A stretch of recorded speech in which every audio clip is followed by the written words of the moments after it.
morning. For today's video, we have a doctor's appointment. And we're hurrying because we're late. Late na guys. Nagising kami late na. Kasi natulog late na rin. May appointment yung baby. May appointment si Weston. And this is just my outfit. Ito lang yung suotin ko. Yung bahay namin din nung talaga kami nakapaglinis. Nag-dress lang muna ako mga madam. Para komportable. Yan. Oh. Ito yung outfitan ko. So, siya na lang yung nag-change sa baby kasi ano na. Late na kami. So, ito na yung bag ko ngayon. From shoulder bag. From shoulder bag to pack bag. Pack bag, tama ba? Hindi po nga kami guys nakapag-breakfast. Ay, doon na lang kami siguro kakain. Mag-order na lang kami ng food. Lagyan na namin siya sa car.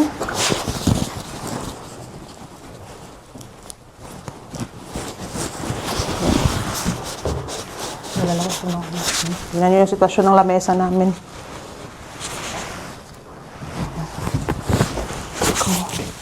Do I need to unplug, babe? Your phone? Gusto nakapag-lipstick ba ko guys, no? Yung mga diaper. Madala ako ng cracker. May buti mga grahams ako dito. Tatlo. Maglagay ng baby sa car. Wala na. Mag-grocery pa kami mamaya. Liit na yung aming sasakyan. 10:15 a.m. and it's 10:04 now. So, magbiyahe kami guys sa mga 15 minutes. Pero malapit na kami ngayon. Masakit yung ulo ko. Malamig ngayon, kaya mabuti. Na-jacket-jacket ako at wala nga akong medyas. Pero may shoes ako na pang winter. Kaya mabuti dumating siya sa perfect time. Yung tiyan ko ang sakit. Sakit pa rin yung tiyan ko. We're here, sa clinic.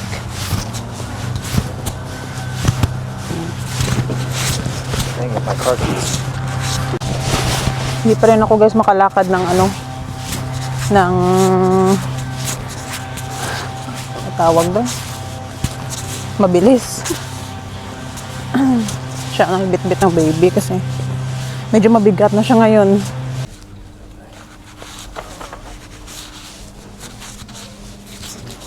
I'm gonna get him. Dito muna ako mga madam sa sasakyan. Muna ako kasi sakit ng ulo ko. Hanggang ngayon sakit pa rin. Kaya pahinga muna ako dito. Hindi pa kasi ako nakakain. Dito ako sa sakyan mga madam, matulog muna ako. Mag-order sana ako ng soup, kaso lang 12 noon pa bubukas. So 10, pa lang 11. Maghanap na lang ako ng ibang pagkain. Kasi hindi naman ako makaluto. Wala naman akong parang nanginginig ako sa gutom. Kaya kain muna ako mga madam. And then mag-update na lang ako pag nakauwi na kami ng bahay. Ay, hindi ako nakatulog mga madam. Ang sakit ng mata ko. Andyan na siya. Oh, thank God. Uwi na din kami. And then, para makakain na ako. Yung in-order ko kanina na dumpling soup. May ito yung aking kakainin. Ay, hala. Aking lunch. Natulog ako. Mabuti nga nakatulog ako guys ng kahit mga 1 hour and a half. Thank God. Umiinom ako ng gatas.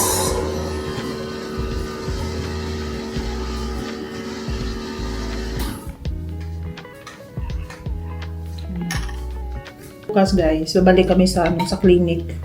Siya? Yung parang nag-yellow ba? Tawag doon. Sa liver daw doon. Kaya, pero normal lang yun sa mga baby. Pero sa kanya high. Kaya need naming pa-check up ulit bukas. Kasi kulang daw siya sa milk. Kasi nung isang araw, wala pa ako masyadong gatas. So there was like 7 hours na hindi siya nakainom. Pero hindi naman siya umiiyak. Pero sabi pala ng doktor, dapat 3 to 4 hours ano mo siya i-breastfeed or inumin ng formula. Kaya mabuti na lang nakapagpa-check up kami. Kasi parang nag-yellow yung kanyang mukha. Pero thank God kasi basta ano lang daw, painumin lang daw ng milk 3 to 4 hours. Kasi newborn. Yun lang guys, no? Kung sa Pilipinas, mabilis lang. Pwede kang makapag-hire ng yaya na makatulong sa'yo. Ano lang, affordable lang. Dito. Only, pagyayamanin ko lang talaga makapag-yaya. Pero, that's life. Iba pa rin no, kung sa Pilipinas ka. Andun yung parents mo, tutulong sa'yo. Ginger. Pero dito naman yung asawa ko. Kaso lang next mag-work na yan siya. Pero same lang din minsan yung sitwasyon sa Pilipinas, no? Pag malayo ka din sa mga magulang mo, ikaw lang talaga. Pero malalampasan din yan. Pagod talaga yung atsura ko. Last week pa dyan. Pero nahugasan na yan. Hindi pa nalagay. Masakit pa yung tiyan ko. Bukas siguro pag mag-check up, hindi na ako papunta ng hospital, sila na lang. Yung asawa ko na lang at si Western kasi lakad-lakad. Ayan, hugasin na naman. Ito naman palagi talaga yung iniisip ko, yung mga hugasin. Yung mga pinggan sa dishwasher, andito pa rin. Papalagay ko ito mamaya sa asawa ko kasi naglalaba pa siya. Naawa din ako sa kanya guys na madami akong nire-request sa kanya. Pero sabi niya okay lang. Pero at least nahugasan na yung pinggan. Yun na lang. Ito talaga yung buhay guys, no? Pag may baby ka, bago ka palang panganak, hindi ka masyadong makalinis ang bahay. Ayan, nilinis niya na yung living room namin. Ayan yung aming mga gamit sa hospital na need paglabhan. Ito lang, pero ito malinis to. Yung sala, nalinisan na niya. Kanina, naglinis na siya ng kwarto. Tignan niyo yung aking, yung aking tiyan. Malaki-laki pa rin. May binder ako guys, kaso lang ayaw ko. Parang ayaw ko mag-binder. Pero sabi daw, mas maganda pag mag-binder ako para yung tiyan ko mabilis mag-flat. Parang buntis pa rin ako, no? Parang buntis pa rin ako ng 4 months. Hey guys! Hello! It's already 9 p.m. here and time to breastfeed the baby. Wait. Hirapan ako sa ganitong posisyon. Gutom na siya. Every 3 hours I feed him now. Para wala siyang problema. And sorry baby. Yung kamay naman yung niya. No.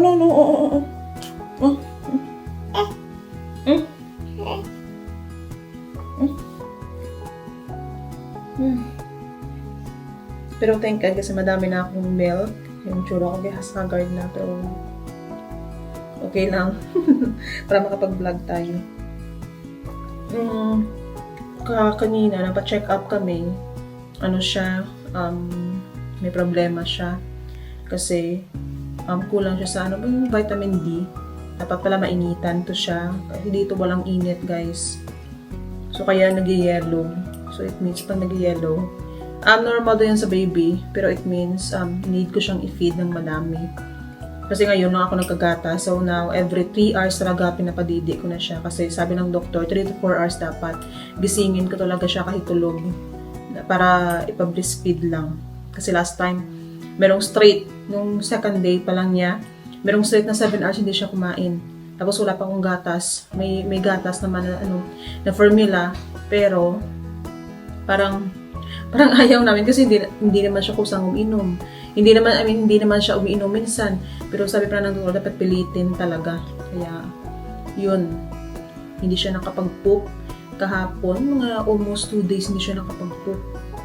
Hindi pala yun, normal. Dapat mag-poop pala talaga siya. So, ngayon guys, thank God na okay na. Nakapag-poop na siya today. 3 times na. At umiiba na yung kulay. What you gonna eat? Not sure yet. My husband cleaned the living room, so it looks nice now. Thank you so much. Kakain din ako. You know what I'm gonna eat? What are the drinks that you bought aside from that? From the did you have another protein drink that you bought, right? Yeah, you want one? Can I look at what is the flavor of it? It's the same flavor, right? Then? Yeah, maybe. Just don't. I'll show it to me first here. Then I have rice there, right? Yeah. Yeah, have one. Then mag-wrap kami guys ng gift para sa sa stepson ko. We have a gift. So we're gonna wrap a lot of gifts for him tonight because it's already December 17? Oh! December 17. Yung mga gifts hindi pa namin na-wrap na Christmas tree. 17, 13. Pinanganak ko siya 13, 3, 14 p.m. 14, 15. Ay, his birthday baby is 13, right? Yeah. Oh, 14. Which is the 13? Huh? It's Oh. the 13. Oh, 13, 14, 15, 16. Oh, he's 4 days old now? This was a lot better. Oh, thank you. Yeah. What else do we have there? Like food? Yeah. Popcorn? No. Wait. Ano ba yung mga pagkain ko doon iniisip ko? Parang inumin ko muna guys. Protein drink. Did you drink ice cream the other day? Ha? Did your friend drink ice cream? I don't know. I don't know. I don't think so. Why? Very not. Is it a Pepsi? She bought Pepsi.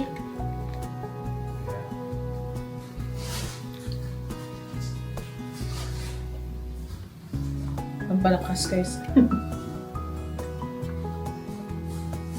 E naalala ko, mag-order din pala ako ng vitamins. Pero may check-up ako sa 29 pa para sa postpartum. Pero i-move ko ng early. Kasi yan, tagal pa nun. So, We can have omelets. ha? We can have some omelets. Yeah, you should do that. Egg. You want some? Yeah. Can you want with bacon?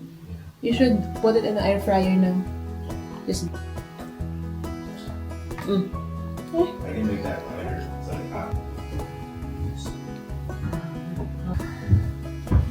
We don't want to drink anymore. Drink. Ayaw na naman. Ito na pala yung aming grocery. What, babe? Oh, mga toilet paper pala. Oh, okay. Bili na kami ng mga mga pang grocery. Pinick up niya lang to kanina sa Walmart. Saging. Nagluto ako guys ng tawag doon. Omelette. Yan yung ulam namin. At meron pa akong soup na in-order ko kanina. Then, magsaging para healthy living. Ayan. Then, kamote. Bukas. Bukas, guys, lutuin ko pa kamote. 2. Binili ako ng kamote. 2 pieces. Para pang pang palipas gutom, pang tawid gutom yung kamote. And then, bread. Kasi magluluto ako ng omelette. Omelette. 4 days. It's my 4 days since I give birth. Ang bilis, no? 4 days na pala. Bilis ng panahon. 4 days old na. Parang 2 days ago lang.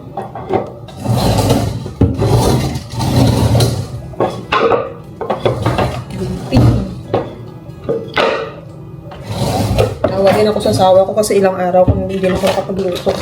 Siya lahat yung gumagawa ng gawaing bahay. Kanina sa appointment, sa mga medical, sa mga doktor na O sa mga appointment namin, siya rin lahat gumagawa. Ang dami ko kang mayabas. Nakabalaro ko. Diamond ko. Open it. Na lang. Magpasalamat nga kung may day off siya ng 2 weeks. Eh, kung wala siguro, hirap. Hindi lang kahit nakabalik naman sa trabaho, may day off siya. Pero mabuti kasi yung 2 months off niya next year, medyo malaki-laki na si baby. In Jesus name, malaki-laki na yan siya. Magpunta kami sa Arkansas, visit namin yung parents niya. We will stay there siguro ng mga 3 weeks. And then hopefully, yung another month, i-save namin kasi pupunta kami ng ng Pilipinas in Jesus name. Mag-ano muna tayo ng pamasahe. Mag-save muna ng pambakasyon kasi ang mahal. Itlog. Yes, hinihinay lang ako sa aking pagtakad. Kaya dami pa ng itlog, ha? Order a lot of eggs, babe. Order nyo na itlog. 18 plus 18. Para isahan na. 3 to 4 days kasi araw-araw itlog. Pero ngayon medyo tatagal ko siya kasi hindi ako masyadong makapagluto. Sabi ng doktor sa akin, huwag ka munang magluto-luto sa kusina. Bawal pa. Pero kahit light lang naman mga madam, hindi naman dandahan lang naman ako. Basta ingat lang. So guys, kung hindi ako magalaw, guys, anong kakainin namin? Hindi naman yun marunong magluto. Tinuturuan ko din, pero parang ako pa nung hihirapan. Ako pa nung nahirapan magturo sa kanya. So ako na lang nagawa. Sabi niya, bakit yung sa bahay ka lang, may madami daw mga niligpitin. Sabi ko, so alam mo na ngayon yung buhay ng housewife. Parang hindi natatapos. Yung mga hugasin, ang dami. Iba talaga guys, no? Pag yung babae, kasi sa bahay lang, parang madali lang sa atin na linisin yung bahay. Sa kanila, asawa ko parang ilang araw na, yung itsura doon ng bahay daw, parang makalat pa rin. Pero bakit nung nasa trabaho siya, tapos ako lang dito, linis naman ng bahay. Ang mga labahin, tapos. Ay, sa kanya, yung labahin hanggang ngayon, hindi pa natapos. Ewan ko ba? Siguro, talaga. Iba talaga siguro pag yung babae, yung gumawa ng mga gawaing bahay sa lalaki. Sa kanya, ang tagal matapos. Ako siya guys ng omelette. Gabi na pero omelette yung request niya. Siya nagbabantay ng baby. Pinapatulog niya. Tapos nag-alagin siya, naglaba, naghugas ng pinggan. Masakit pa rin yung tiyan ko. Pero dandahan na ako mga madam kasi bawal pa ako bawal mabigla. Kanina, nagsusuka ako at sumasakit yung ulo ko. Mabuti nga lang nakatulog ako, siya nagbantay ng baby habang gising. Nakatulog ako ng mga 3 hours, almost 4 hours. Kaya thank God, okay na yung pakiramdam ko ngayon. Ito muna tayo guys. Ngayon tayo guys. Yung baby na lagay lang namin dyan. Thank you Lord. Thank you Lord for all the blessings.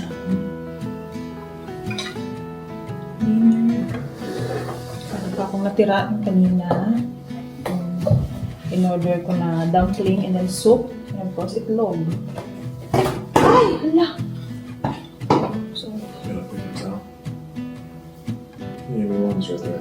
Okay.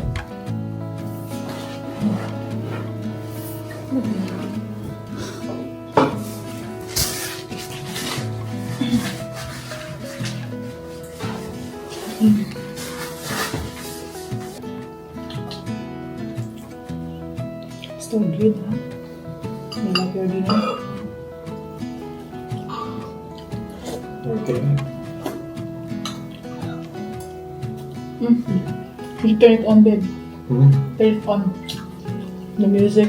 That's it.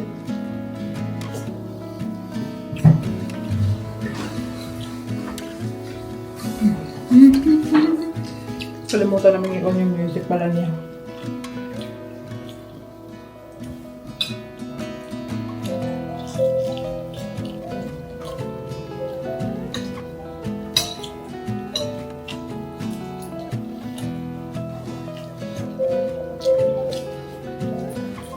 What is that, baby? I think we'll put pillow in there now.